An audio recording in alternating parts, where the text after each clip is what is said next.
السلام عليكم ورحمة الله وبركاته. نحمده ونستعينه ونستغفره ونؤمن به ونتوكل عليه ونعوذ بالله من شرور أنفسنا ومن سيئات أعمالنا. من يهده الله فلا مضل له ومن يضلل فلا هادي له.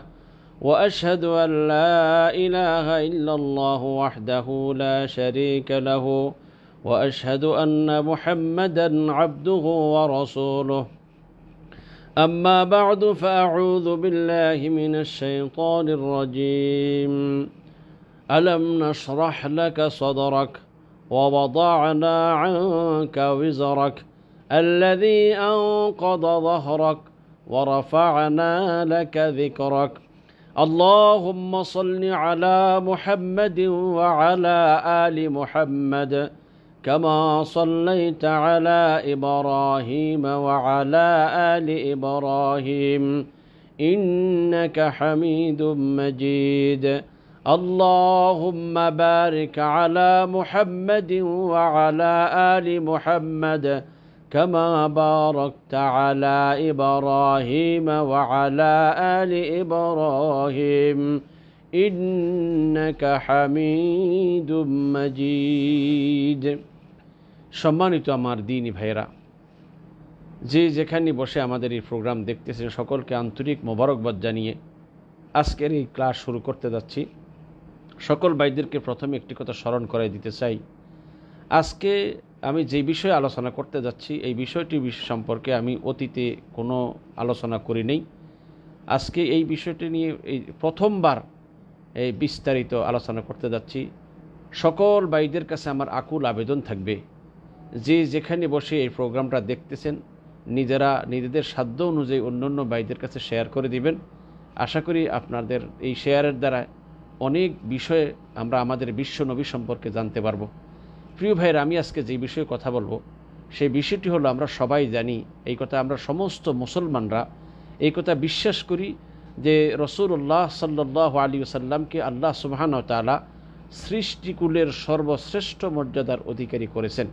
তো আমরা আজকে এটা ক্লিয়ার, এই কথা স্পষ্ট কোরআন এবং সহিহ হাদিসের দ্বারা এটা আমরা স্পষ্ট করে সকলের সামনে তুলে ধরতে চাই যে আল্লাহ সুবহানাহু ওয়া তাআলা রাসূলুল্লাহ সাল্লাল্লাহু আলাইহি ওয়াসাল্লামকে কীভাবে, কিসের মাধ্যমে, কি কি জিনিস দ্বারা সারা বিশ্বের মধ্যে সর্বশ্রেষ্ঠ মর্যাদার অধিকারী করেছেন, এই কথাগুলো আমরা আজকে তুলে ধরার চেষ্টা করব। প্রিয় ভাইরা, আমরা যেই সূরাটা আমি তেলাওয়াত করেছি, সূরার কয়েকটি আয়াত, সেই সূরার ভিতরে আল্লাহ সুবহানাহু ওয়া তাআলা তার হাবিব মুহাম্মদুর রাসূলুল্লাহ সাল্লাল্লাহু আলাইহি ওয়াসাল্লামকে লক্ষ্য করে যে সান্ত্বনা দিয়েছেন সেটি হলো যে আল্লাহ পাক বলেছেন, আলাম নাশরাহ লাকা সাদরাক, আমি কি আপনার জন্য আপনার বক্ষকে প্রশস্ত করে দিইনি, উন্মুক্ত করে দিইনি?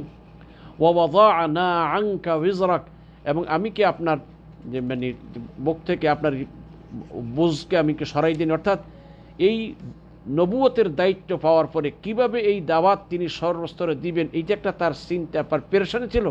আল্লাহ পাক এটা আস্তে তাকে এই পেরেশানিটা দূর করে দিয়েছেন। তারপর আল্লাযী আনকাযা যাহরাক, যেই পেরেশানি আপনার পিঠটাকে ভেঙে দিচ্ছিল, অর্থাৎ যেই পেরেশানির কারণে, যেই অশান্তির কারণে আপনি মানে এই দাওয়াতের কাজটা কিভাবে আপনার লোকদের কাছে পৌঁছাবেন, এই দায়িত্ব কিভাবে আপনি আদায় করবেন, এই কারণে যে আপনি পেরেশান ছিলেন, সেই পেরেশানির এই বোঝটা আমি আপনার থেকে দূর করে দিয়েছি। তারপরে তো আল্লাহ বলেছেন ওয়া রাফা'না লাকা যিকরাক, এবং আমি আপনার নামকে সমুন্নত করেছি। তার মানে হলো আপনার আলোচনাকে আমি বাড়িয়ে দিয়েছি, আপনার আলোচনাকে সর্বস্তরে পৌঁছে দিয়েছি। প্রিয় ভাইদেরকে বলবো, ভাইরা, আজকে যে বিষয়টি আমি আপনাদের কাছে তুলে ধরতে চাচ্ছি সেটি হলো রাসূলুল্লাহ সাল্লাল্লাহু আলাইহি ওয়াসাল্লামকে যে আল্লাহ সুবহানাহু ওয়া তাআলা এত মর্যাদা দিয়েছেন, কীভাবে, কেমনে আমরা এটা বুঝতে পারি তিনি এত মর্যাদার অধিকারী। অর্থাৎ এক কথায় আমরা বলতে পারি, সৃষ্টি জগতের আল্লাহ সুবহানাহু ওয়া তাআলা যত বস্তু সৃষ্টি করেছেন, এই সৃষ্টিসমূহের মধ্যে সর্বশ্রেষ্ঠ মর্যাদার অধিকারী হলেন আমাদের প্রিয় নবী মুহাম্মদুর রাসূলুল্লাহ সাল্লাল্লাহু আলাইহি ওয়াসাল্লাম। এখন আসুন কিভাবে তিনি সর্বশ্রেষ্ঠ মর্যাদা, সৃষ্টিকুলের শ্রেষ্ঠ মর্যাদার অধিকারী হয়েছেন, এবং কি কি জিনিসের মাধ্যমে কি কি বস্তু দ্বারা তাকে আল্লাহ পাক এই সম্মান দিয়েছেন, এবং এই তার নাম কি করে সর্বার পরে আল্লাহর পরে সবচাইতে বেশি যার নাম পৃথিবীতে উচ্চারিত হয় তিনি হলেন আমাদের প্রিয় নবী মুহাম্মদুর রাসূলুল্লাহ সাল্লাল্লাহু আলাইহি ওয়াসাল্লাম। এখন আসুন আমরা এখানে রাসূলুল্লাহ সাল্লাল্লাহু আলাইহি সাল্লামের মর্যাদার বা আল্লাহ যে তাকে শ্রেষ্ঠ মর্যাদা দিয়েছেন এর কমপক্ষে 70টি বিষয় রয়েছে। তার থেকে আমি প্রায় 35 হতে 40টি বিষয় আমি আপনাদের সামনে সহজে তুলে ধরব। বিস্তারিত আলোচনা করতে গেলে অনেক সময়ের প্রয়োজন হবে। ইনশাআল্লাহ কখনো সময় সাপেক্ষে এই কথাগুলো আমি আপনাদেরকে তুলে ধরব, কিন্তু আপনাদের কাছে এখন শুধুমাত্র মূল পয়েন্টগুলো তুলে ধরব যে রাসূলুল্লাহ সাল্লাল্লাহু আলাইহি ওয়াসাল্লামকে যে আল্লাহ সুবহানাহু ওয়া তাআলা সৃষ্টিকুলের শ্রেষ্ঠ মর্যাদা দান করেছেন, সেই শ্রেষ্ঠ এবং তার মর্যাদা আল্লাহ শ্রেষ্ঠ করেছেন এবং তাকে কি কি জিনিসের মাধ্যমে শ্রেষ্ঠতা দিয়েছেন। 1 নম্বর, কোনো মুসলমান কোনো ব্যক্তি ইসলামে প্রবেশ করতে চাইলে কোনো ব্যক্তি মোমেনের খাতায় নাম লিখাতে পারবে না, মুসলিম হতে পারবে না যতক্ষণ পর্যন্ত আল্লাহর প্রতি ঈমান আনার সাথে সাথে রাসূলুল্লাহ সাল্লাল্লাহু আলাইহি ওয়াসাল্লামের প্রতিও ঈমান না আনবে। কারণ আমরা সবাই জানি যখন কোনো ব্যক্তি ইসলামে প্রবেশ করতে চায় তাহলে তার প্রথম কাজটা হলো শাহাদাতান পাঠ করা, আশহাদু আল্লা ইলাহা ইল্লাল্লাহু ওয়া আশহাদু আন্না মুহাম্মাদান আবদুহু ওয়া রাসূলুহু। এই কালিমা পাঠ করা ব্যতীত কারো পক্ষে ইসলামের গণ্ডির ভিতরে প্রবেশ করা সম্ভব নয়। তাহলে আমরা এটা বুঝলাম যে আল্লাহ সুবহানাহু ওয়া তাআলা রাসূলুল্লাহ সাল্লাল্লাহু আলাইহি ওয়াসাল্লামের নাম দিয়ে সমুন্নত করেছেন, সর্বোচ্চ মর্যাদা, সারা বিশ্বে তার নামকে ছড়িয়ে দিয়েছেন, সারা বিশ্বে তার নামকে বাড়িয়ে দিয়েছেন। এর একটা হলো যে তার প্রতি ঈমান আনা ব্যতীত কারো পক্ষে ইসলামের গণ্ডির ভিতরে প্রবেশ করা সম্ভব নয়। 1 নম্বর এটা দেখি, কারণ আমরা কেন বললাম যে রাসূল সাল্লাল্লাহু আলাইহি ওয়াসাল্লাম যে বিশ্ব নবী, তিনি যে বিশ্ব তার নাম যে বিশ্বব্যাপী তিনি যে খ্যাতি অর্জন করেছেন, তিনি যে আল্লাহ সুবহানাহু ওয়া তাআলা তার নামকে সমুন্নত করেছেন, তার নামকে আল্লাহ সুবহানাহু ওয়া তাআলা যে বাড়িয়ে দিয়েছেন। এই জন্য মুফাসসিরিনে কেরামগণ বলেছেন যে রাসূলুল্লাহ সাল্লাল্লাহু আলাইহি ওয়াসাল্লামের এই এত মর্যাদা যে দিয়েছেন, আল্লাহ তাআলা বলেছেন ওয়া রাফা'না লাকা যিকরাক, আমি আপনার নামকে সমুন্নত করেছি, আপনার আলোচনাকে বাড়িয়ে দিয়েছি, আপনার আলোচনাকে সর্বস্তরে পৌঁছে দিয়েছি। এই যে আল্লাহ সুবহানাহু ওয়া তাআলা তাকে এই মর্যাদা দিয়েছেন, এটা তার হলো যুকিরতা, যেখানে আমার নাম আসবে সেখানে আল্লাহ পাক বলতে সেটা এটা বুঝাইতে হয়েছে যে তাফসীর কারগণ বলেছেন যে যেখানে আমি আল্লাহ রাব্বুল ইজ্জতের নাম স্মরণ হবে, আমার নাম নেওয়া হবে, সেখানে আপনি রাসূলের নামও উচ্চারিত হবে। তাই একজন ব্যক্তি ইসলামের গণ্ডিতে প্রবেশ করতে চাইলে আল্লাহর প্রতি ঈমান আনতে হবে। শুধু আল্লাহর প্রতি ঈমান এনেই কেউ ইসলামের গণ্ডিতে প্রবেশ করতে পারবে না, সাথে সাথে রাসূলুল্লাহ সাল্লাল্লাহু আলাইহি ওয়াসাল্লামের প্রতিও ঈমান আনতে হবে, তা না হলে সেই ইসলামের ভিতরে পড়তে হলে এখানে আল্লাহর প্রতি ঈমান আনার সাথে সাথে রাসূলের প্রতি ঈমান আনার লাগবে। আনা ব্যতীত কেউ মুসলমান হতে পারবে না। এর দ্বারা রাসূল সাল্লাল্লাহু আলাইহি ওয়াসাল্লামের মর্যাদাকে কত উন্নত করা হলো। 2 নম্বর হলো যে আল্লাহ সুবহানাহু ওয়া তাআলা যেখানে মুমিনদেরকে আল্লাহর প্রতি ঈমান আনতে বলেছে সেখানে রাসূলের প্রতি ঈমান আনতে বলেছেন।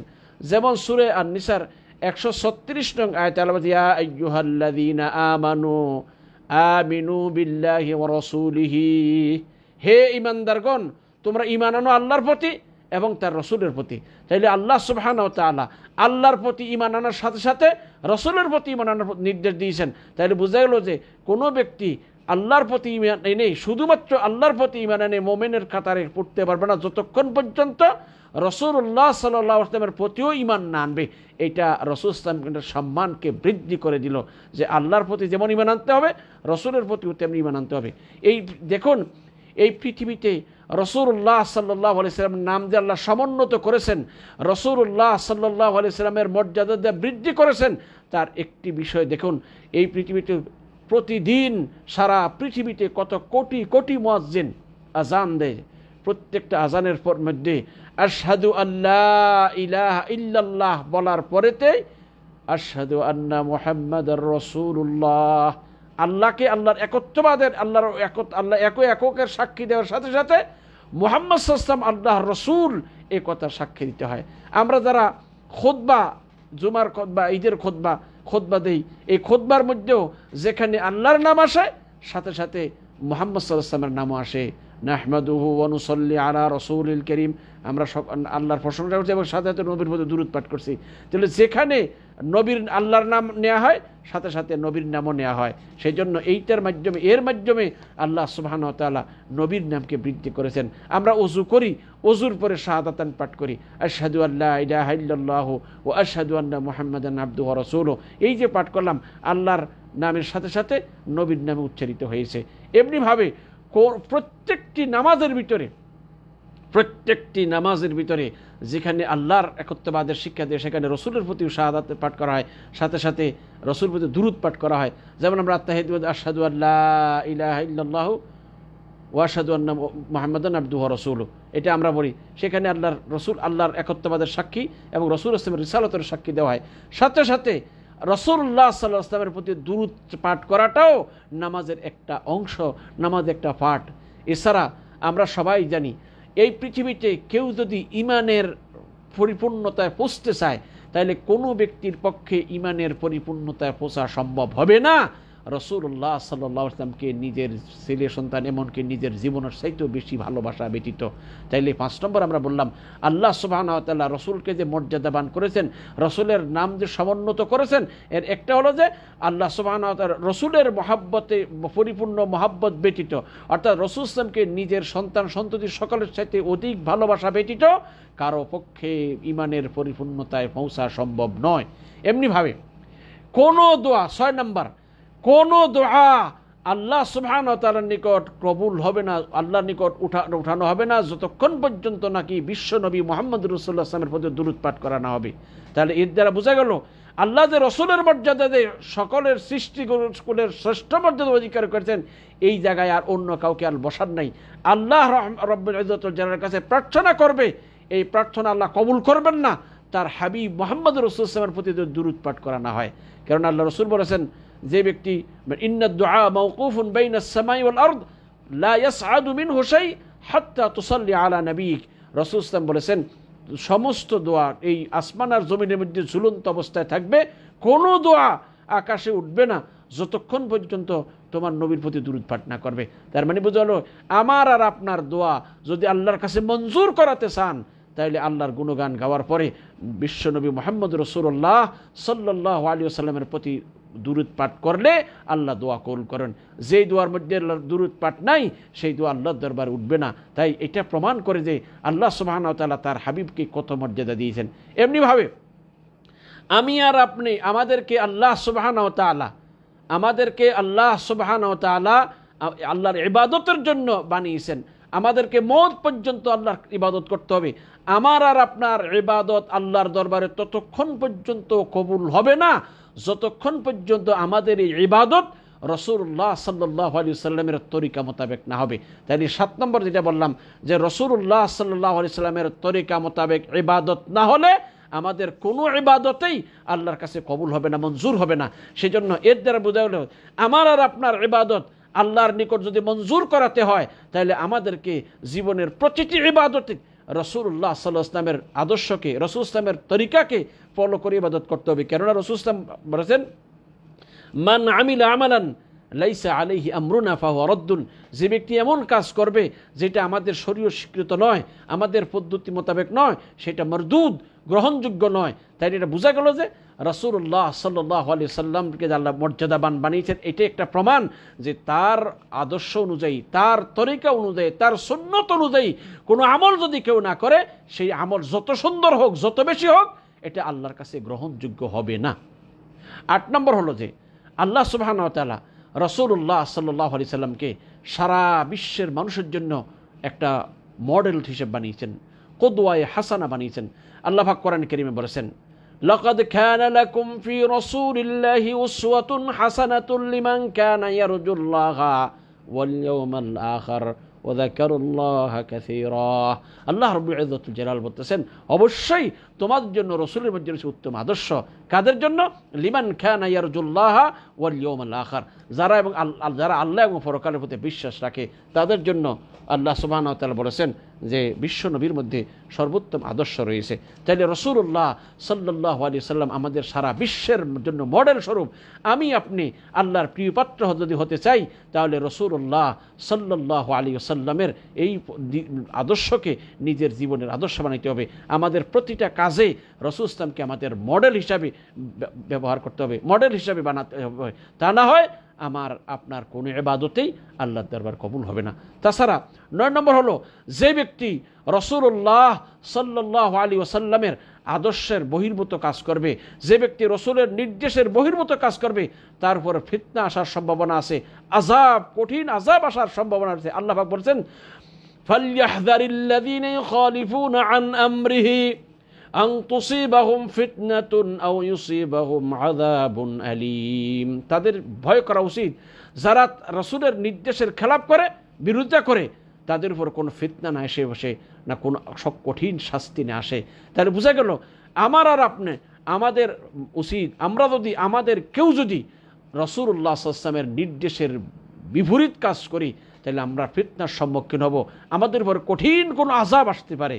সেই জন্য ভাইরা আমার, বন্ধুরা আমার, তাই আমাদের উচিত এই কাজের দ্বারা এটা প্রমাণিত হলো যে আল্লাহ সুবহানাহু ওয়া তাআলার নিকট রসুলের মর্যাদা কত বেশি, তিনি গোটা বিশ্বের মানুষের কাছে তার মর্যাদা কতটুকু সেটা প্রমাণ করেছেন। তাছাড়া আল্লাহ রাব্বুল ইজ্জতুল জালাল হযরতে আদম আলাইহিস সালাম থেকে নিয়ে ঈসা আলাইহিস সালাম পর্যন্ত যত পেগম্বর আছে সমস্ত পেগম্বরদের কাছ থেকে এই প্রতিশ্রুতি নিয়েছেন, এই ওয়াদা নিয়েছেন যে তোমাদের সামনে যদি আমার নবী আসে তোমরা তার প্রতি ঈমান আনবে এবং তার সহযোগিতা করবে। আল্লাহ বলেন, লা তুমিনুন্না বিহি ওয়া লা তানসুরুন্নাহু, তোমরা অবশ্যই তার প্রতি ঈমান আনবে এবং তার সাহায্য করবে, সহযোগিতা করবে। তাইলে আল্লাহ সুবহানাহু ওয়া তাআলা সমস্ত নবীদের কাছ থেকে ওয়াদা নিয়েছেন যে তোমাদের সামনে যদি মুহাম্মদ সাল্লাল্লাহু আলাইহি ওয়াসাল্লাম আসে তাহলে তোমরা তার প্রতি ঈমান আনবে এবং তার সহযোগিতা, তার সাহায্য করবে।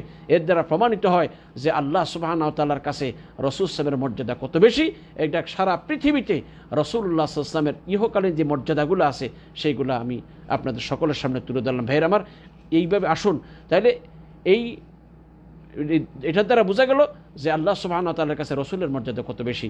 তাছাড়া আল্লাহ সুবহানাহু ওয়া তাআলা এই যে রসুলের মাধ্যমে নবুয়তের এই দরজা বন্ধ করেছেন, নবুয়ত শেষ করেছেন, মোহর মেরেছেন। অর্থাৎ রসুলের পরে আর এই পৃথিবীতে কেউ সত্যিকার নবী হয়ে আসবেন না। ঈসা ইসলাম তিনি আগেও নবী ছিলেন, আবার পৃথিবীতে আসবেন, তবে তার নবুয়ত পুরাণটা থাকবে, কিন্তু এসে তিনি মুহাম্মদ রাসূলুল্লাহ সাল্লাল্লাহু আলাইহি ওয়াসাল্লামের অনুসরণ করবে, রসুলের শরীয়ত অনুযায়ী চলবে। তাইলে 11 নম্বর যেটা হলো যে মুহাম্মদ সাল্লাল্লাহু আলাইহি ওয়াসাল্লাম সর্বশেষ নবী, তার দ্বারা নবুয়তকে আল্লাহ শেষ করেছেন এবং তার মাধ্যমে নেয়ামতের নবুয়তকে পরিপূর্ণ করেছেন। আল্লাহ বলেন, মা কানা মুহাম্মাদুন আবা আহাদিম মির রিজালিকুম ওয়ালাকিন রাসূলুল্লাহি ওয়া খাতামান নাবিয়্যিন।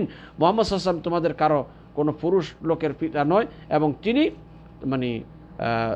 তিনি আল্লাহর রসুল এবং সর্বশেষ নবী।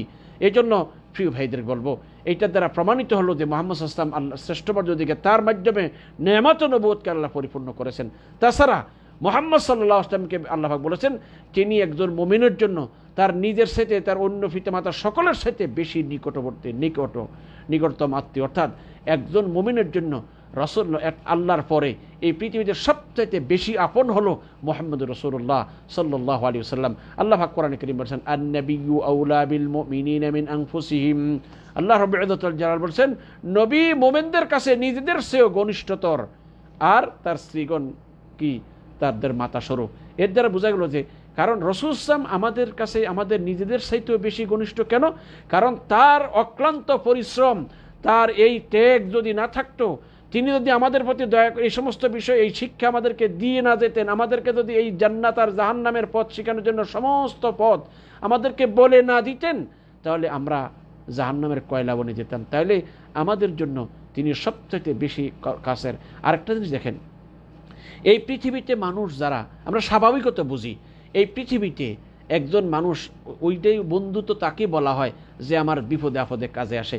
আজকে দেখুন মানুষের সামনে এমন মহা সংকটময় দিন আসবে, যেদিন তার আপনের সাথে আপন যারা, যাদের জন্য তার জীবনের সকল পরিশ্রমে বা কষ্ট অর্জিত পয়সা তাদের জন্য খরচ করে, পিতা মাতা সন্তান সন্ততি স্ত্রী, কাল কিয়ামতের ময়দানে এমন একটা সময় আসবে যে সময় তার সন্তান সন্ততি পিতা মাতা তার খবর নেবে না, বরং তার থেকে পালাতে থাকবে।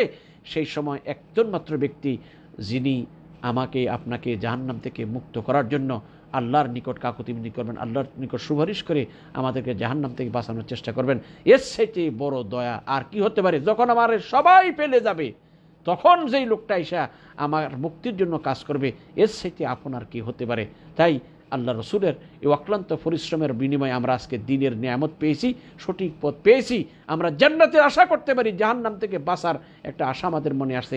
এইটা একমাত্র তার আল্লাহর রহমতের পরে তার অবদান। এই জন্য তিনি আমাদের কাছে আমাদের নিজের চাইতেও বেশি নিকটবর্তী। তাছাড়া আল্লাহ রসুল বলেছেন যে আমি মোমেনদের জন্য দুনিয়া আখেরাতে সবসময় আমি তাদের বেশি নিকটবর্তী, দুনিয়াতেও পরবর্তীতেও। যদিও তিনি আজ আমাদের কাছে নাই, তার এই আদর্শ আমাদের কাছে আছে। সেই আদর্শের উপর চলে আমরা জাহান্নাম থেকে মুক্তির আশা করতে পারি, তার আদর্শের উপর চলে আমরা জান্নাতের আশা করতে পারি। তাই তিনি আমরা, এবং কিয়ামতের ময়দানে যখন সমস্ত মানুষগণ ভয়ে ভীত হয়ে যাবে, সমস্ত নিষ্পাপ নবীগণ ইয়া নাফসি করতে থাকবে, সেই সময় একমাত্র ব্যক্তি যিনি মুহাম্মদ রাসূলুল্লাহ সাল্লাল্লাহু আলাইহি ওয়াসাল্লাম বলবেন, রব্বি হাবলি উম্মতি, হে আল্লাহ আপনি আমার উম্মতকে ক্ষমা করে দিন। এই যে বিষয়টা, তাহলে তিনি আমাদের বিপদের সময় যিনি আমার হাত ধরবে, তিনি আমার সবচাইতে পরম বন্ধু। তাই মুহাম্মদ সাল্লাল্লাহু আলাইহি ওয়াসাল্লাম আমাদের সবচাইতে বেশি প্রিয় ব্যক্তি, এবং তিনি আমাদের নিজেদের চাইতেও আমাদের বড় কাছের মানুষ। তাই এটা মুহাম্মদ সাল্লাল্লাহু আলাইহি ওয়াসাল্লাম এর মাধ্যমে এই মর্যাদা তাকে দিয়ে আল্লাহ ইহকালে তাকে সর্বোচ্চ শ্রেষ্ঠ মর্যাদার অধিকারী করেছেন। 2 নম্বর, মুহাম্মদ সাল্লাল্লাহু আলাইহি ওয়াসাল্লামকে নবী হিসেবে প্রেরণ করে আল্লাহ পাক উম্মতের প্রতি বড় দয়া করেছেন। আল্লাহ বলেন, লাকাদ মান্নাল্লাহু আলাল মুমিনিন, লাকাদ মান্নাল্লাহু আলাল মুমিনিনা ইয বাআসা ফীহিম রাসূলাম মিন আনফুসিহিম। আল্লাহ মুমিনদের প্রতি বড় অনুগ্রহ করেছেন যে যখন তাদের মধ্য থেকে তাদের জন্য একজন রসুল পাঠিয়েছেন। আল্লাহ সুবহানাহু ওয়া তাআলা তাদের মন মানসিকতা বুঝে, তাদের দুঃখ দরদ বুঝে, এইরকম মতে বুঝার মতো একজন মানুষ, একজন দয়ার নবী তাদের জন্য পাঠিয়ে তাদের কল্যাণ অকল্যাণ, ব্যক্তিগত পারিবারিক সামাজিক রাষ্ট্রীয় সব বিষয়ে দিক নির্দেশনা দিয়েছেন। তাই আল্লাহ পাক এই উম্মতের জন্য যত দয়া করেছেন, তার একটি শ্রেষ্ঠ দয়া হলো বিশ্ব নবীকে আমাদের জন্য নবী করে পাঠানো। 14 নম্বর এই ইহকালে রাসূল ইসলামের যে মর্যাদা আল্লাহ দিয়েছেন, এবং রাসূলুল্লাহ সাল্লাল্লাহু আলাইহি ওয়াসাল্লামের যে আল্লাহ পাক যে সকল বস্তুর মাধ্যমে সম্মানিত করেছেন, তার একটি হলো রাসূলের আনুগত্য করা, আল্লাহরই আনুগত্য করা বলে আল্লাহ সাব্যস্ত করেছেন। এবং রাসূলের হাতে যারা বায়াত গ্রহণ করেছেন, তারা আল্লাহরই হাতে যেন বায়াত গ্রহণ করেছেন, এটা আল্লাহ এইভাবে মেনে নিয়েছেন। যেমন সূরা আন-নিসার এই 80 নং আয়াতে আল্লাহ বলেছেন, মাইয়ুতি'র রাসূলা ফাকাদ আতা আল্লাহ ওয়ামান তাওয়াল্লা ফামা আরসালনাকা আলাইহিম হাফিযা। আল্লাহ রাব্বুল ইজ্জত ওয়াল জালাল বলেন, ওয়ামাইয়ুতি'র রাসূলা ফাকাদ আতা আল্লাহ। যে ব্যক্তি আল্লাহর রাসূলের আনুগত্য করবে, সে আল্লাহর প্রকৃতপক্ষে আল্লাহরই আনুগত্য করলো। তাহলে এখানে আল্লাহ সুবহানাহু ওয়া তাআলা রাসূলের আনুগত্য করাটাকে আল্লাহরই আনুগত্য বলে সাব্যস্ত করেন। তার মানে এর মাধ্যমে আল্লাহ সুবহানাহু ওয়া তাআলা রাসূলকে অনেক মর্যাদাবান করেছেন, যে রাসূলের আনুগত্য করা মানে আমি রব্বুল আলামিনের আনুগত্য করা হলো। তাইলে এর দ্বারা আল্লাহ পাক ইহ জগতে রাসূল ইসলামকে অধিক সম্মানিত করেছেন। এবং যারা বায়াতে রিদওয়ানের সময়, আপনারা জানেন বায়াতে রিদওয়ানের সময় যে সকল লোকেরা রাসূলুল্লাহ সাল্লাল্লাহু আলাইহি ওয়াসাল্লামের হাতে হাত রেখে বায়াত গ্রহণ করেছিল, তাদের ব্যাপারে আল্লাহ রাব্বুল ইজ্জত যারা কি বলেছেন, আল্লাহ বলেন, ইন্নাল্লাযীনা ইউবাইয়ুনাকা ইন্নামা ইউবাইয়ুনাল্লাহ।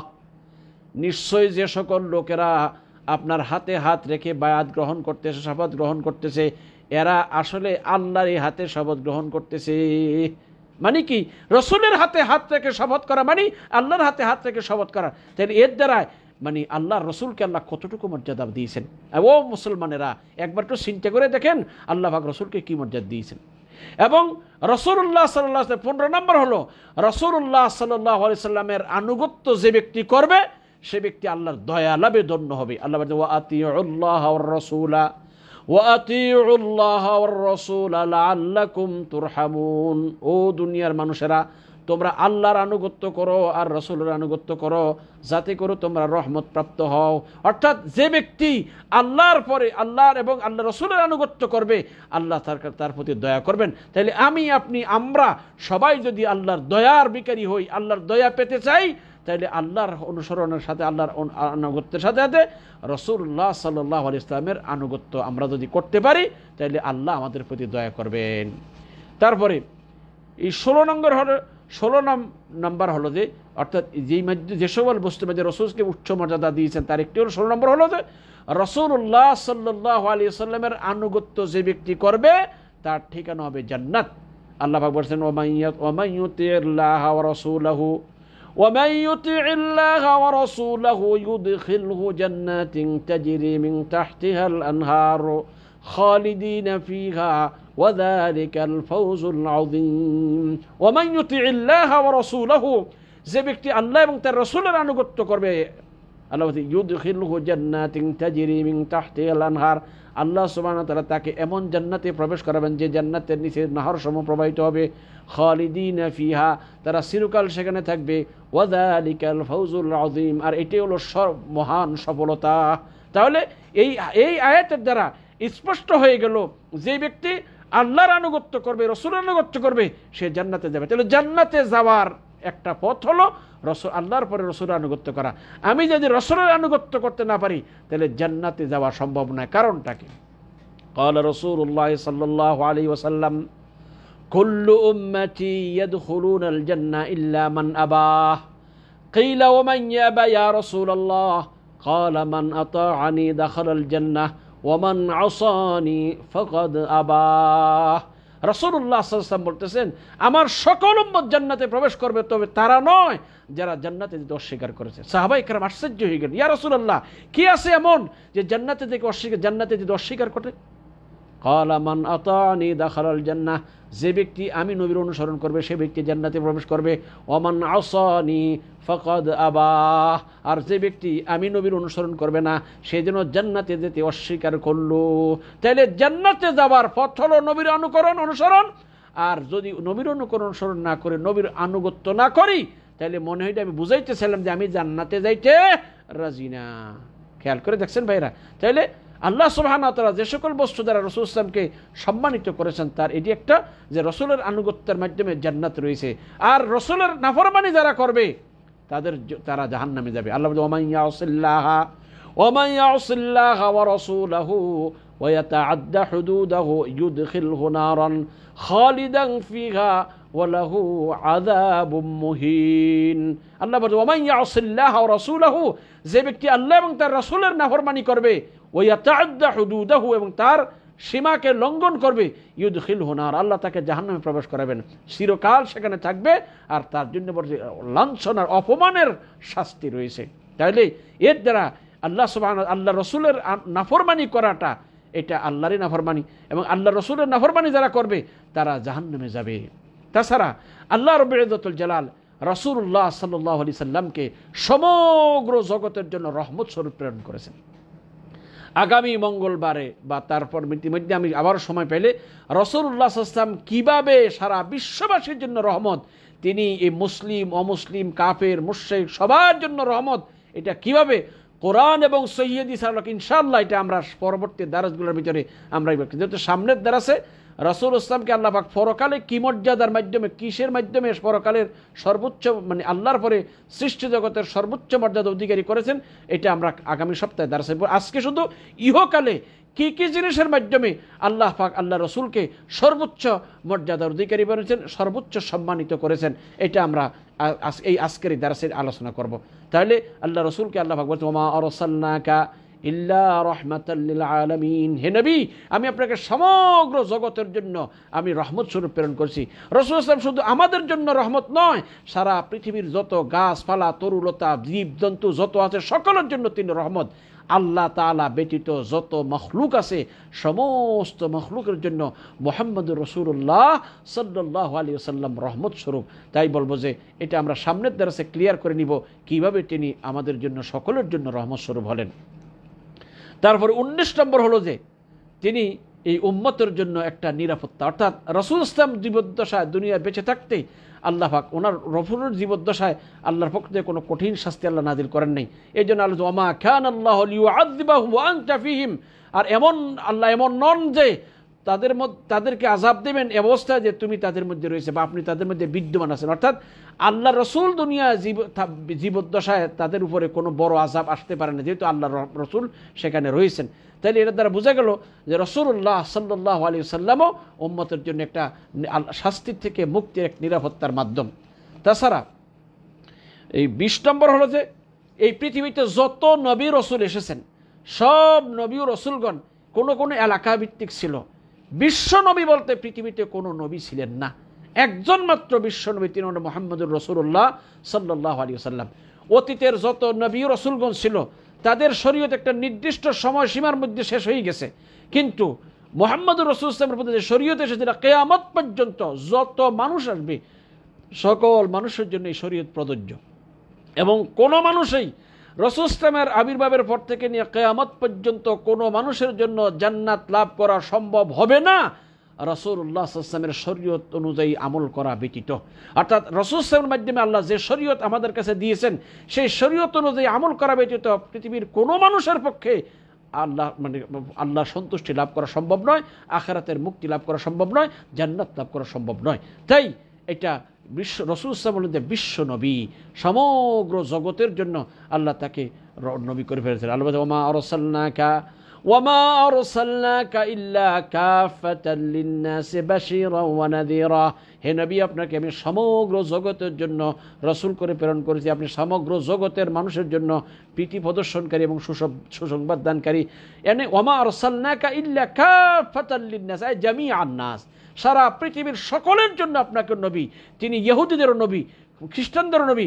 খ্রিস্টান যদি জান্নাতে যেতে চায়, ইহুদি যদি জান্নাতে যেতে চায়, কোনো অগ্নিপূজক যদি জান্নাতে যেতে চায়, তাহলে অবশ্যই নবী মুহাম্মদ সাল্লাল্লাহু আলাইহি ওয়াসাল্লামের ইমান আনতে হবে, নবী মুহাম্মদ সাল্লাল্লাহু আলাইহি ওয়াসাল্লামের দেখানো পথ অনুযায়ী আমল করতে হবে।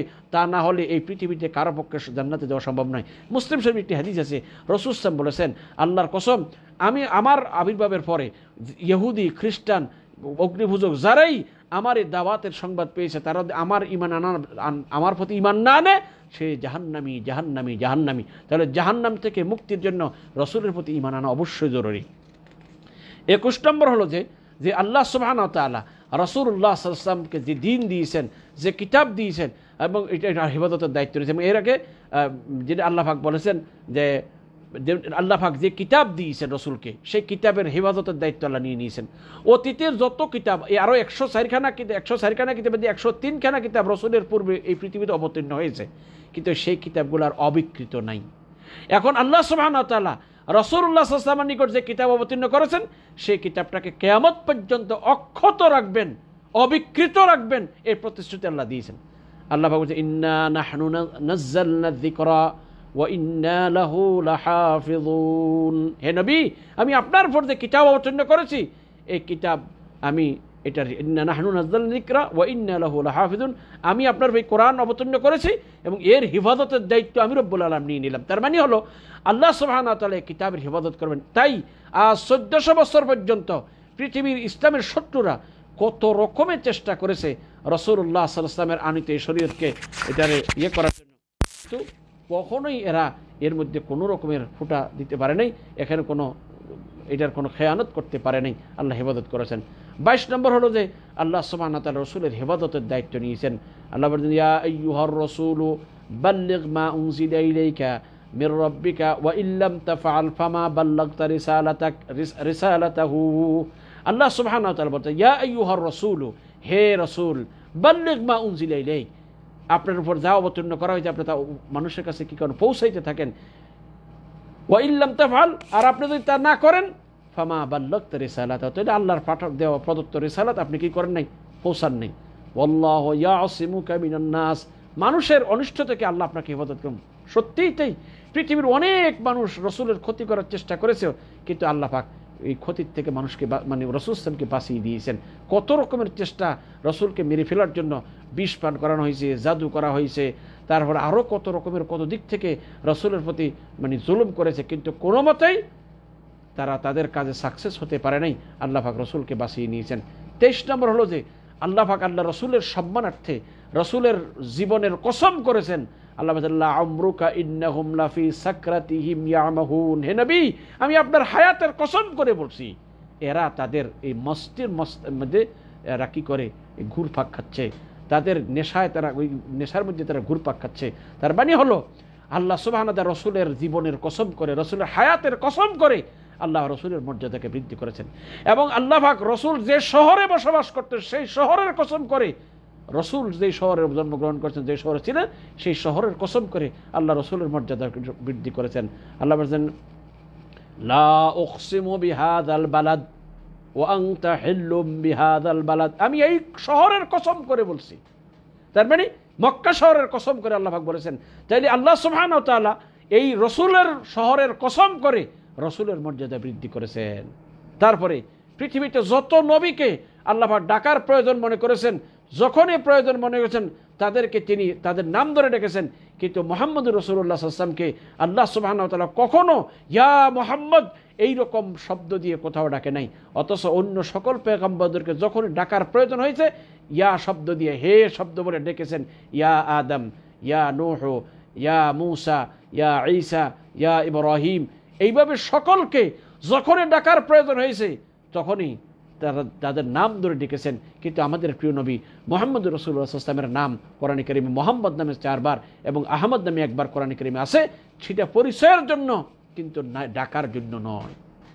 তাই এখানে এটার দ্বারা প্রমাণ করে যে আল্লাহ সুবহানাহু ওয়া তাআলার কাছে রাসূল সাহেবের মর্যাদা সৃষ্টি জগতের সর্বশ্রেষ্ঠ মর্যাদার অধিকারী তিনি। তাই তিনি ইয়া আইয়ুহার রাসূল ইয়া আইয়ুহান নাবিয়্যু এইরকম করে ডাক দিয়েছেন।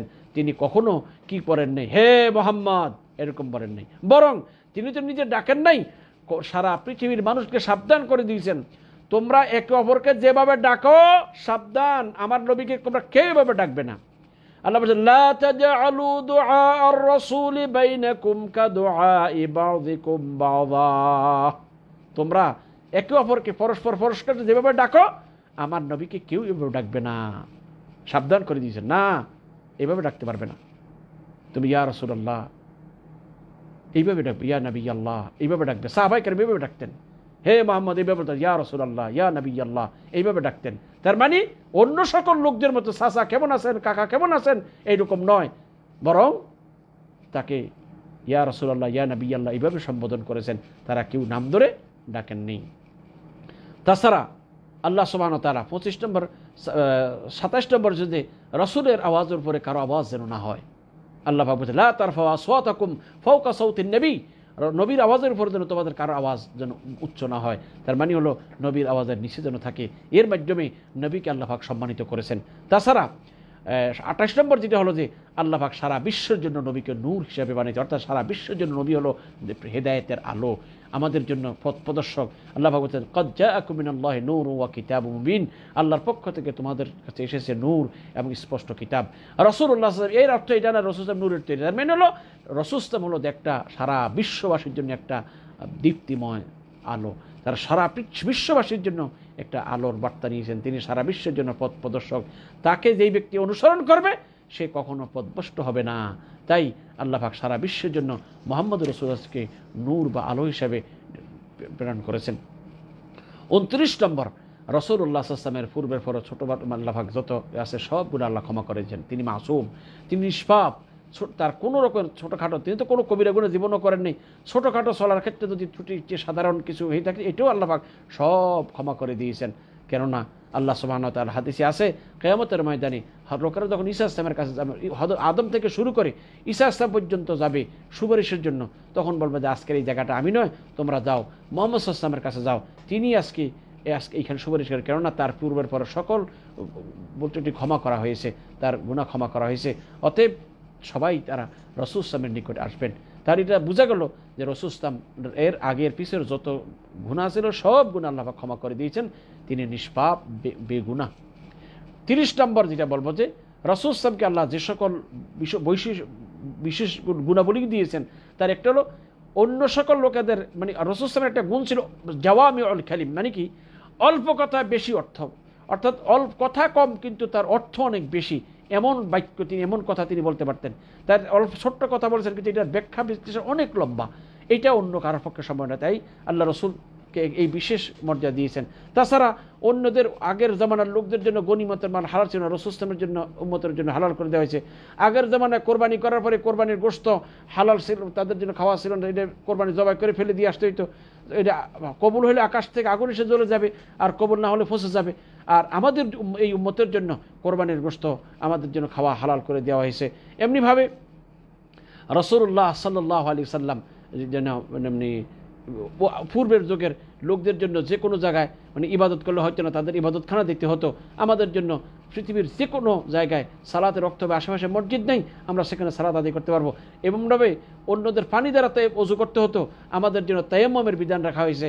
যদি কারোর তায়াম্মুম মানে অজু করার মতো ক্ষমতা নাই অথবা পানি নেই বা সামর্থ্য মানে অজু করতে পারতেছে না, তায়াম্মুমের মাধ্যমে সে পবিত্রতা অর্জন করবে। অর্থাৎ আল্লাহ সুবহানাহু ওয়া তাআলা অনেকগুলা বৈশিষ্ট্যের মাধ্যমে রাসূল ইসলামকে সৃষ্টি জগতের সর্বশ্রেষ্ঠ মর্যাদার অধিকারী করেছেন। এমনিভাবে বলবো যে ৩১ নং হলো যে আল্লাহ রসুলের সাথে এই পৃথিবীর প্রত্যেকটা মানুষের সাথে একজন শয়তান থাকে। আল্লাহ রসুলের সাথেও একজন শয়তান ছিল। এটা রসুলের সাথে যে শয়তানটা নির্ধারিত ছিল এটা মুসলমান হয়ে গেছেন। হাদিসে আছে রাসূল সাল্লাল্লাহু আলাইহি ওয়াসাল্লাম বলেছেন, মা মিনকুম মিন আহাদিন ইল্লা ওয়াকাদ ওয়াক্কিলা বিহি কারিনুহু মিনাল জিন। প্রত্যেকটা মানুষের সাথে একজন জিন অর্থাৎ জিন শয়তান থাকে। ক্বাল ওয়া ইয়াকা ইয়া রাসূলুল্লাহ, হে রাসূল আপনার সাথেও আছে? হুজুর বলেন ক্বাল ওয়া ইয়া, আমার সাথেও আছে। ইল্লা আন্নাল্লাহ আ'আনানি আলাইহি ফাআসলামা, যে এই আল্লাহ আমার সাহায্য করেছেন, এই আমার সাথে যে জিনটা নির্ধারিত বা যে শয়তানটা নিয়ে এটা মুসলমান হয়ে গেছে। অথবা কেউ কেউ আসলামও বলছে, বা তার মানে হলো আমার সাথে যে জিনটা ছিল তার থেকে আমি তার অনিষ্ট থেকে আমি নিরাপদ। ফালা ইয়া'মুরুনি ইল্লা বিখাইর, সে আমাকে ভালো কাজ ছাড়া কোনো খারাপ কাজের নির্দেশ দেয় না। তাহলে এইটাও এর মাধ্যমেও আল্লাহ রসুলকে আল্লাহ পৃথিবীর শ্রেষ্ঠ মর্যাদার অধিকারী, এই মর্যাদা আর কাউকে দেয়া হয়নি। এমনিভাবে রাসূলুল্লাহ সাল্লাল্লাহু আলাইহি ওয়াসাল্লামের আঙ্গুলের ইশারায় আকাশের চাঁদ দ্বিখণ্ডিত হয়ে গেছে। আল্লাহু আকবার, আল্লাহু আকবার। আপনারা সবাই জানেন রাসূল ইসলাম যে ইসলামের প্রথম যুগে মক্কার লোকেরা যখন তাকে বিভিন্ন অপবাদ দিচ্ছিল, তারপর বলছে ঠিক আছে তোমার নবী বলে বিশ্বাস করবো, এই আকাশের ছাদটাকে তো তোমরা দু টুকরা করে দিতে পারো। রাসূল ইসলাম পাহাড়ের উপরে আল্লাহর নির্দেশে ছাদকে দু টুকরা হতে বলছে, ছাদ দু টুকরা হয়ে দুই দিকে পড়ে গেছে। এর দ্বারা প্রমাণ করে যে রাসূলুল্লাহ সাল্লাল্লাহু আলাইহি ওয়াসাল্লামের হুকুমের মর্যাদা আল্লাহর কাছে কত বেশি, যার নির্দেশে এই বিশাল চন্দ্রকে দ্বিখণ্ডিত করা হয়েছে, তিনি কত মর্যাদার অধিকারী। এছাড়া মানে 34 নম্বর হলো যে রাসূলুল্লাহ সাল্লাল্লাহু আলাইহি সাল্লামের একটা বিশেষ মর্যাদা ছিল। আমরা সামনের দিক থেকে দেখি, পিছনের দিক দেখি না। রাসূল ইসলাম সামনেও দেখতেন, পিছুও দেখতেন। তাছাড়া রাসূল ইসলামের মানে যেটা আমরা মানে বলো যে রাসূল ইসলামের 34 নং যে বিশেষটা যার মাধ্যমে রাসূল ইসলামকে মর্যাদাবান করেছেন, যে বস্তুর মাধ্যমে 34 নং বস্তু হলো যে রাসূলুল্লাহ সাল্লাল্লাহু আলাইহি সাল্লামের মিম্বর এবং ঘরের মধ্যখানের জায়গাটাকে জান্নাতের বাগান বলেছেন। আল্লাহ রাসূল বলেছেন, মা বাইনা বাইতি ওয়া মিম্বরি রাউযাতুম মিন রিয়াদিল জান্নাহ, আমার মিম্বর এবং ঘরের মধ্যবর্তী যে জায়গাটা আছে সেই জায়গাটা হলো জান্নাতের একটি বাগান। তাইলে আল্লাহ রসুলকে আল্লাহ সুবহানাহু ওয়া তাআলা এই বিষয়ে এটার দ্বারাও সম্মানিত করেছেন। 35 নং হলো যে রাসূলুল্লাহ সাল্লাল্লাহু আলাইহি ওয়াসাল্লামকে আল্লাহ পাক সম্মানিত করেছেন মেরাজের দ্বারা। এই পৃথিবীতে আল্লাহ সুবহানাহু ওয়া তাআলা নবীদের সাথে কথাবার্তা বলেছেন দুনিয়াতে। মুসা আলাইহিস সালামের সাথে তুর পাহাড়ে কথা বলেছে, মুসা আসলাম তুর পাহাড় পর্যন্ত উঠতেন, এর উপরে উঠেন নেই। কিন্তু আল্লাহ সুবহানাহু ওয়া তাআলা বিশ্বনবী মুহাম্মদুর রাসূলুল্লাহ সাল্লাল্লাহু আলাইহি সাল্লামকে মেরাজের রাতে এই বাইতুল্লাহ থেকে বাইতুল মুকাদ্দাস পর্যন্ত নিয়েছেন। সেখান থেকে সপ্তম আকাশ, জান্নাত, জাহান্নাম স্বচক্ষে দেখাইয়া তারপরে আল্লাহর সাথে কথোপকথনের পরে 50 ওয়াক্ত সালাত ফরজ, তারপরে কমতে কমতে 5 ওয়াক্ত সালাত দিয়ে আবার পৃথিবীতে সকাল হওয়ার পূর্বে পৌঁছাই দিয়েছেন। তাই এই মর্যাদা সৃষ্টি জগতের কোনো ব্যক্তির জন্য, কোনো নবী রসুল ফেরেশতা কারোর জন্য সম্ভব হয়নি, যেটা শুধুমাত্র কেবলমাত্র মুহাম্মদুর রাসূলুল্লাহ সাল্লাল্লাহু আলাইহি ওয়াসাল্লামের পক্ষে সম্ভব হয়েছে। তাকেই আল্লাহ মর্যাদা দিয়েছেন। তাহলে এর দ্বারা বোঝা গেল যে রাসূলুল্লাহ ইসলামকে আল্লাহ এর দ্বারাও তাকে জান্নাত জাহান্নাম স্বচক্ষে দেখাইছেন এবং তাকে মেরাজের মাধ্যমে সব আজব আজব দৃশ্যগুলা দেখাইছেন। যেই জায়গায় তিনি পৌঁছেছেন সেই জায়গায় কোনো ফেরেশতারা পৌঁছতে পারেনি, অন্য নবী রাসূল তো, অন্য মানুষ তো দূরের কথা। তাই আল্লাহ পাক তাকে শ্রেষ্ঠ মর্যাদার অধিকারী করেছেন। এছাড়া আমরা 36 নং ফজিলত হলো মেরাজের রাতে রাসূলুল্লাহ সাল্লাল্লাহু আলাইহি ওয়াসাল্লামের সাথে সাক্ষাৎ করানোর জন্য আল্লাহ হযরত আদম আলাইহিস সালাম থেকে ঈসা আলাইহিস সালাম পর্যন্ত যত পয়গম্বর পৃথিবীর থেকে বিদায় নিয়ে চলে গেছে, সমস্ত পয়গম্বরদেরকে রাসূলুল্লাহ সাল্লাল্লাহু আলাইহি ওয়াসাল্লামের জন্য মসজিদে আকসার মধ্যে একত্রিত করেছেন এবং রাসূলুল্লাহ সাল্লাল্লাহু আলাইহি ওয়াসাল্লামের সকল নবী ও রাসূলদের ইমাম হয়ে 2 রাকাত সালাত আদায় করেছেন। তাহলে এর দ্বারা কি বোঝা গেল যে রাসূলুল্লাহ সাল্লাল্লাহু আলাইহি ওয়াসাল্লামের মর্যাদা আল্লাহর কাছে কতটুকু বেশি, আল্লাহ যে কি মর্যাদা দিয়েছেন এটা কি আমাদের আর বলার বাকি থাকে? যে সেই শত সহস্র বছর আগে যে লোকগুলো দুনিয়া থেকে বিদায় নিয়ে চলে গেছেন, আল্লাহ পাক রাসূলের সম্মানে তাদেরকে একত্রিত করেছেন এবং রাসূলকে রিসিভ করার জন্য তাদেরকে আকাশের বিভিন্ন আসমানে রাসূলের সাথে তাদের সেই নবীগণের সাথে সাক্ষাৎ হয়েছে। তাহলে এর দ্বারা যে রাসূলুল্লাহ সাল্লাল্লাহু আলাইহি ওয়াসাল্লামকে আল্লাহ শ্রেষ্ঠ মর্যাদা দান করেছেন এর মাধ্যমে। এমনিভাবে 37 নং এটা হলো যে কোনো ব্যক্তি যদি রাসূলুল্লাহ সাল্লাল্লাহু আলাইহি ওয়াসাল্লামকে স্বপ্নে দেখে, তো অরিজিনাল সত্যি স্বপ্নে দেখে, যদি আসল শুরুতে দেখে থাকে তার সত্যি রাসূল সাল্লাল্লাহু আলাইহি ওয়াসাল্লাম দেখেছে।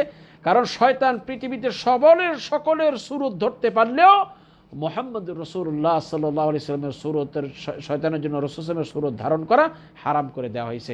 সেই জন্য আমি সকল ভাইদের মধ্যে এটা আপনারা চিন্তা করে দেখেন যে আল্লাহ সুবহানাহু কি পরিমাণের কি মর্যাদা আল্লাহ রাসূল সাল্লাল্লাহু আলাইহি ওয়াসাল্লামকে দিয়েছেন। তাছাড়া আরেকটা দেখুন যে মানে রাসূল সাল্লাল্লাহু যারা স্বপ্নে দেখবে তারা সত্যি স্বপ্নে দেখবে। যেন রাসূল বলেছেন মান রাআনি ফিল মানামি ফাকাদ রাআনি, যে আমাকে স্বপ্নের মধ্যে দেখবে আমার অরিজিনাল সুরতে সে সত্যি আমাকে দেখেছে। ফাইন্না শাইতানা লা ইয়াতামাসসালু ফি সূরাতি, যে আমার সুরত ধারণ করাটা শয়তানের পক্ষে সম্ভব না, শয়তান আমার সুরত ধারণ করতে পারবে না। অন্য সে আইসা হয়তো একটা বের ধরে আমি আল্লাহ তুমি আমার মানো, এরকম হতে পারে, বা আমি অমক ইমাম মাহাদি তোমার মানো, এটা হতে পারে। কিন্তু মুহাম্মদুর রাসূলুল্লাহর বেশ ধরিয়া অরিজিনাল সুরত ধরিয়া এই কথা কেউ বলতে পারবে না যে শয়তান যে আমি মুহাম্মদ সাল্লাল্লাহু আলাইহি ওয়াসাল্লাম তুমি আমার কাছে পারো না। মুহাম্মদ সাল্লাল্লাহু আলাইহি ওয়াসাল্লামের অরিজিনাল আসল যে সুরত আছে সেই সুরতটা শয়তানের জন্য ধারণ করা সম্ভব নয়। তাছাড়া আল্লাহ সুবহানাহু ওয়া তাআলা সমস্ত নবীদের উম্মতকে আল্লাহ রাসূলকে আল্লাহ পাক সমস্ত নবীদের উম্মত সহ তাদেরকে দেখাইছেন। হাদিসে আছে কাল রাসূলুল্লাহ সাল্লাল্লাহু আলাইহি ওয়াসাল্লাম উরিদাত আলাইয়াল উমাম, আমার কাছে পূর্বের উম্মতদের পেশ করা হয়েছে। ফাজাআলান নাবিয়্যু ওয়ান নাবিয়্যানে ইয়ামুরুনা মাআহুম রাহাতুন ওয়ান নাবিয়্যু লাইসা মাআহু আহাদ, কয় আমি দেখলাম এমন লোক যাদের সাথে একটা বিশেষ সংখ্যক লোক আছে, আবার কিছু এমন দেখছি যাদের সাথে কেউ নেই। তাই এর দ্বারা বোঝা গেল যে রাসূল সাল্লাল্লাহু এই মর্যাদা দুনিয়ায় থাকতে তিনি অন্য যে উম্মত যারা নবীদের যে উম্মতটা ছিল তাদেরকে অবস্থাটা আল্লাহ রাসূলকে দেখাইছেন। এই রকমের আরও অনেকগুলা বৈশিষ্ট্য রয়েছে, যে সমস্ত বৈশিষ্ট্যের মাধ্যমে আল্লাহ সুবহানাহু ওয়া তাআলা রাসূলুল্লাহ সাল্লাল্লাহু আলাইহি ওয়াসাল্লামকে সৃষ্টি জগতের সর্বশ্রেষ্ঠ মর্যাদার অধিকারী করেছেন। প্রিয় ভাইয়েরা, আমি এই কথাগুলো কেন বললাম? আজকে সারা বিশ্বে আমরা সমস্ত মুসলমানদের করি যে আগুন ধরাই দিয়েছে ফ্রান্সের কিছু দুষ্ট প্রকৃতির লোক, এরা যারা আল্লাহর রসুলের সাথে শত্রুতামি করতে গিয়ে সারা বিশ্বের কাছে রসুলের এই আওয়াজ দেখেন। আল্লাহ যে আল্লাহ রসুলের মর্যাদা বৃদ্ধি করেছেন, ওই যে আল্লাহ ওয়ারাফা'না লাকা যিকরাক, আমি আপনার আওয়াজকে বুলন্দ করেছি, আমি আপনার নামকে প্রসার করে আওয়াজ, আপনার এই যে আওয়াজ আমি ছড়াই দিয়েছি, আপনার এই যে আলোচনাকে আমি বাড়িয়ে দিয়েছি, আপনার নামকে মানে উন্মোচিত করেছি। এই যে মানে আল্লাহ সুবহানাহু ওয়া তাআলা যেটাকে রাসূল সাল্লাল্লাহু আলাইহি নাম যে আল্লাহ পাক সমুন্নত করেছেন, এর প্রমাণ দেখেন যে এই একজন লোক একটা এলাকায় হয়তোবা মুহাম্মদ সাল্লাল্লাহু আলাইহি ওয়াসাল্লামের ব্যঙ্গচিত্র করেছেন। আজকে সারা পৃথিবীতে কোটি কোটি মুসলমান আজকে এই মুহাম্মদ সাল্লাল্লাহু আলাইহি ওয়াসাল্লামের এই গুণগান গেয়ে স্লোগান দিচ্ছে। মুহাম্মদ সাল্লাল্লাহু আলাইহি ওয়াসাল্লামের এই কাজের এই ফ্রান্স এবং যারা করেছে ফ্রান্সের সরকার সহ সবাইকে নিন্দা জানাচ্ছে।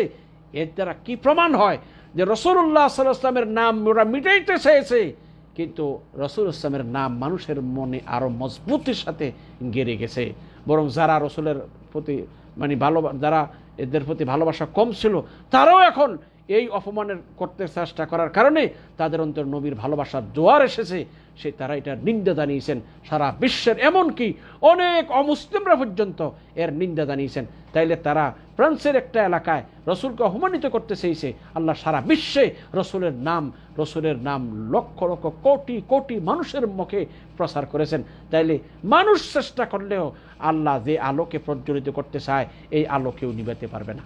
তাই আমি সকল ভাইদেরকে বলি, এই যে আজকে কয়েকটা 39টি পয়েন্ট বা 38টি পয়েন্ট আপনাদের বললাম, যেগুলোর মাধ্যমে রাসূল ইসলামকে আল্লাহ সুবহানাহু ওয়া তাআলা সৃষ্টি জগতের শ্রেষ্ঠ মর্যাদা অধিকারী করেছেন। আগামী মঙ্গলবারে ইনশাআল্লাহ বলবো কি কি গুণাবলীর মাধ্যমে, কি কি বৈশিষ্ট্যের দ্বারা রাসূলুল্লাহ সাল্লাল্লাহু আলাইহি ওয়াসাল্লামকে আল্লাহ পাক কিয়ামতের ময়দানে সর্বশ্রেষ্ঠ মর্যাদা, সৃষ্টি জগতের শ্রেষ্ঠ মর্যাদা সম্পন্ন করবেন, শ্রেষ্ঠ মর্যাদা অধিকারী বানাবেন। এই কথাগুলো আগামী মঙ্গলবারে দাওয়াত আমি আপনার কাছে আলোচনা করব। আগামী মঙ্গলবার রাত 7:30 বা 7:45 দিকে ইনশাআল্লাহ, আগামী মঙ্গলবার ইনশাআল্লাহ যদি আল্লাহ ওই পর্যন্ত বাঁচিয়ে রাখেন, রাত 7:30 হতে 7:45 ভিতরে আমরা এই বিষয়ে আলোচনা করব যে আল্লাহ পাক রাসূল সাল্লাল্লাহু আলাইহি ওয়াসাল্লামকে কী কী বৈশিষ্ট্যের মাধ্যমে পরকালে সৃষ্টি জগতের শ্রেষ্ঠ মর্যাদা দান করবেন। এই কথাগুলো আগামী মঙ্গলবার আলোচনা হবে। আজ আমি এখানেই শেষ করলাম। মহান মনিবের নিকট প্রার্থনা করছি আল্লাহ এই কথাগুলো আমার এবং আমার সকল ভাইদেরকে বোঝার তৌফিক দান করে। সকলের কাছে আবারও আকুল আবেদন করছি, এই কথাগুলো যদি আপনারা প্রয়োজন বলে মনে করেন, আপনারা সবাই বেশি বেশি করে শেয়ার করে অন্য সকল ভাইদের কাছে পৌঁছানোর চেষ্টা করেন। কেননা ভাইরা অনেকে আজকে জানে না রাসূল সাল্লাল্লাহু এই মর্যাদা সম্পর্কে, বুঝে না ওরা, এরা জানে না যে আল্লাহ রসুল কীভাবে মর্যাদাবান হয়েছে, আল্লাহ যে আল্লাহ রসুলকে কতটুকু মর্যাদা দিয়েছেন এটা আমরা অনেকেই জানি না। মনে করে জানি একজন বিশ্বনবী, কিন্তু বিশ্বনবী হতে হলে তার কী কী গুণাবলী সবগুলা আপনি একটু গবেষণা করে দেখেন, আপনার মাথা ঘুরে যাবে যে আল্লাহ সুবহানাহু ওয়া তাআলা এত মর্যাদা দিয়েছেন রসুলকে। প্রিয় ভাইরা, বন্ধুরা আমার, আসুন আমরা এই কথাগুলো নিয়ে আরও একটু রিসার্চ করি, আরও একটু বোঝার চেষ্টা করি। আমরা এই কথাগুলো আবারও শুনি, ইনশাআল্লাহ আপনাদের ঈমানের দরজা খুলে যাবে, মহাব্বত বেড়ে যাবে। আল্লাহ যেন আমাদের সকলকে কবুল করেন। এই বলে আজকের এই প্রোগ্রাম এখানে শেষ করতে যাচ্ছি। এখন যদি কোনো ভাইয়ের কোনো প্রশ্ন থাকে দয়া করে করতে পারেন। কোনো ভাইয়ের যদি কোনো প্রশ্ন থাকে দয়া করে করুন।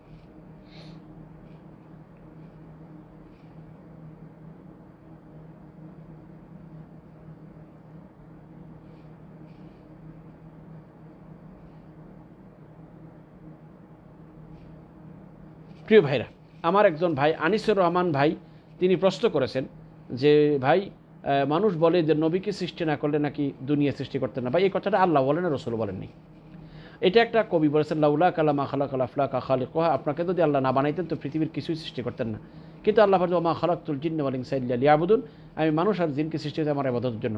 এই কথাটা যদি আল্লাহ আপনাকে না সৃষ্টি করলে আমি কিছুই বানাইতাম না, এই কথাটা না বললে, বরং আমরা যে কথাগুলো এখন কোরআন এবং সহিদের দ্বারা বললাম, এতগুলো দলিল থাকতে আর এই কথাটা যেটার কোনো ভিত্তি নেই, এই কথাটা বলার কোনো প্রয়োজন নেই।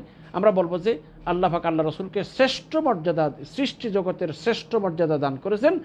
এটাই কী বস্তুর মাধ্যমে, কী কী কাজের মাধ্যমে, কী কী বৈশিষ্ট্যের মাধ্যমে, সেটা আমরা আলোচনা করেছি। আশা করি আপনারা বুঝতে পেরেছেন। অতএব এই কথাটা যেহেতু হাদিস নয়, এটা আমরা মানার কোনো প্রয়োজন নেই, এই কথাটা আমরা বিশ্বাস করব না। বরং আল্লাহ যে উদ্দেশ্যে বানিয়েছেন আমাদের ইবাদত জন্য, আমরা ইবাদত করবো, রাসূল সাল্লাল্লাহু ইবাদত করেছেন, আমরাও করবো ইনশাআল্লাহ। যে আর কোনো ভাইয়ের কোনো কথা জিজ্ঞেস করা আছে?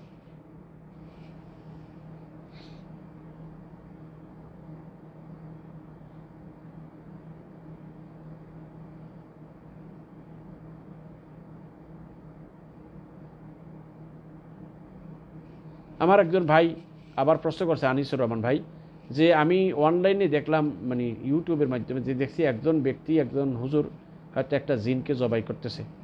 মানুষ হইয়া এইরকম জিনকে জবাই করার জন্য এভাবে জবাই করা কি জায়েজ হবে?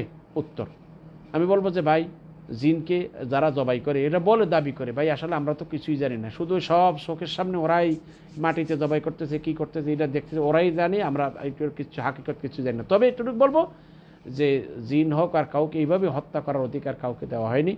অতএব এইভাবে কোনো জিনকে মারা অনুমতি শরীয়তে দেয় নেই।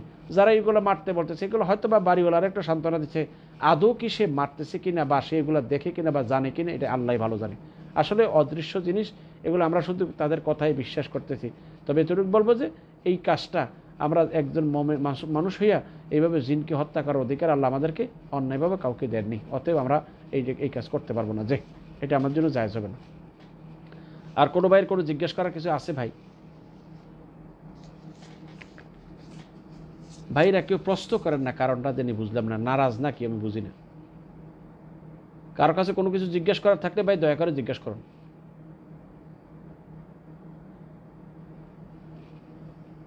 আসসালামু আলাইকুম। তাহলে আজকেও জিজ্ঞেস করতে, যেহেতু আজকে এখানে শেষ করছি। আসসালামু আলাইকুম ওয়া রাহমাতুল্লাহ।